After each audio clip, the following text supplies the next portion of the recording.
repas, c'est quelque chose de subversif. Oui, c'est extrêmement subversif et j'ai mis du temps à comprendre ça.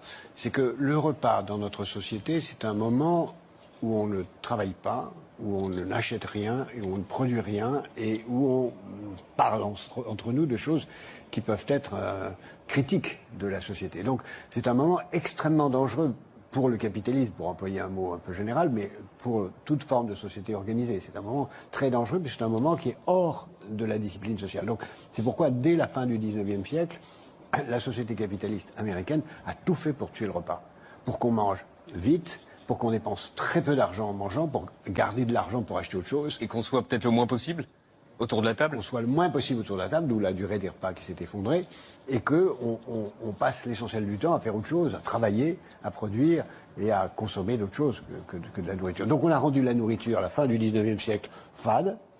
On a inventé le cornflakes en disant que le cornflakes était quelque chose qui allait permettre de limiter les libidos. Peu de gens savent que le cornflakes, c'est un truc fait pour diminuer la pulsion sexuelle. Ça a été inventé pour ça. Les cornflakes, les céréales. Oui, ça a été inventé pour ça, explicitement. Ensuite, quand on a trouvé que c'était un peu trop dur, on a inventé un truc pour mettre avec, c'était le ketchup. Et ce mélange-là a donné toute la nourriture industrielle du XXe siècle.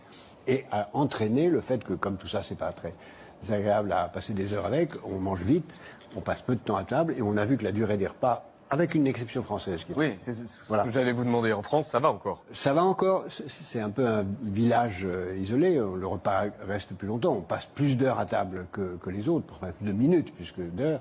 On mange beaucoup moins longtemps. Oui. Du coup, on parle moins. Du coup, on parle moins, on est de plus en plus solitaire. Ça renvoie à ce qu'on voit. Nos sociétés sont de plus en plus solitaires. Les gens mangent même plus à la cantine de l'entreprise. Ils mangent seuls devant leur ordinateur, en regardant leur téléphone portable. Donc c'est une société de narcisses solitaires, juxtaposés, qui évidemment ne prêtent pas à autre chose qu'une forte demande d'autre chose. D'ailleurs, les Gilets jaunes, de toute façon, au départ, c'était ça. On veut sortir pour se retrouver ensemble.